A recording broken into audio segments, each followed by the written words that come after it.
कई बार राजनीतिक फैसले लेने के लिए भी महत्वपूर्ण दिन का इंतजार किया जाता है।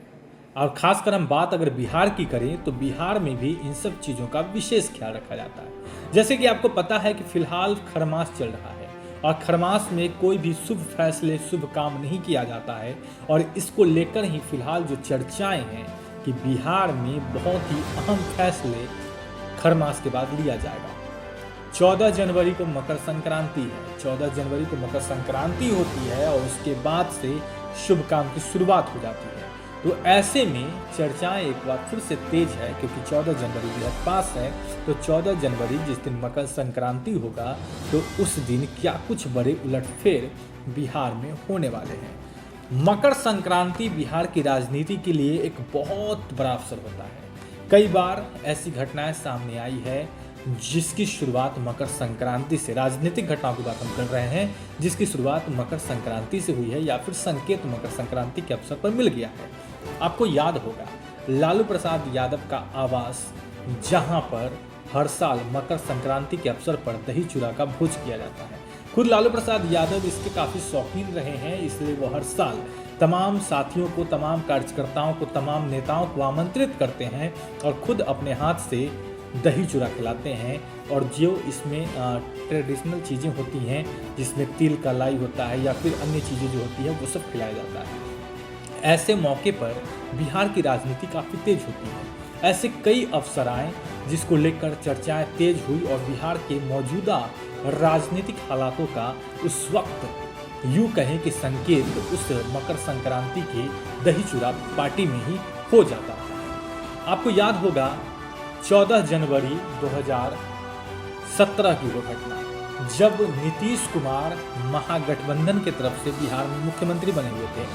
हालात कुछ ठीक नहीं चल रही थी दोनों पार्टी के बीच में। आरजेडी और जेडीयू में खींचतान की स्थिति थी। मकर संक्रांति पर लालू प्रसाद यादव भोज देते रहे हैं। इससे पहले भी जब सरकार बनी थी तो उन्होंने नीतीश कुमार को आमंत्रित किया था 2015 के बाद।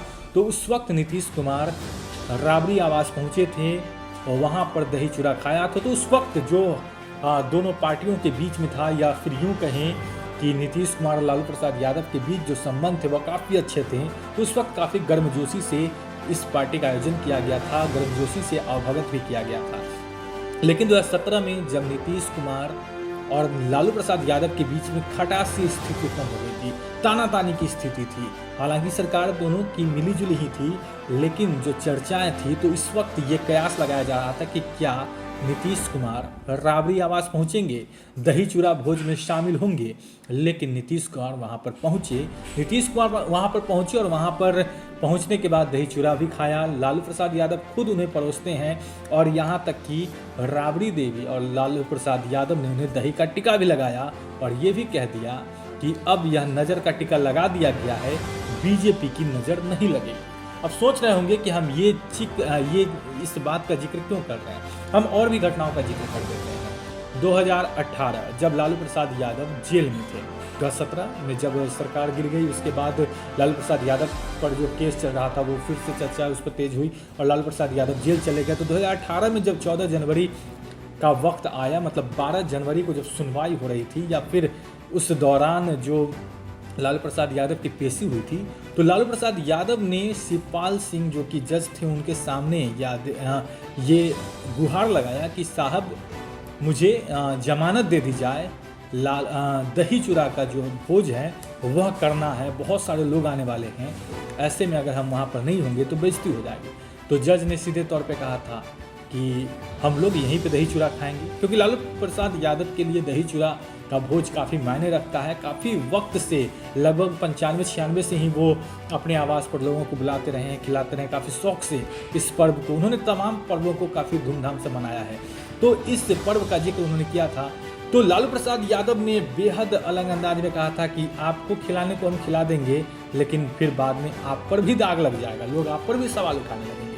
तो ये सब कुछ ऐसी राजनीतिक घटनाक्रम है दही चूड़ा की सियासत को लेकर जो बिहार में काफ़ी चर्चा में बनी रहती है। अगर हम बात करें 2015 की, जब बिहार विधानसभा चुनाव जिस वर्ष होना था, 2014 में एनडीए की सरकार केंद्र में बनी थी, रामविलास पासवान जो है वह एनडीए के साथी बने थे।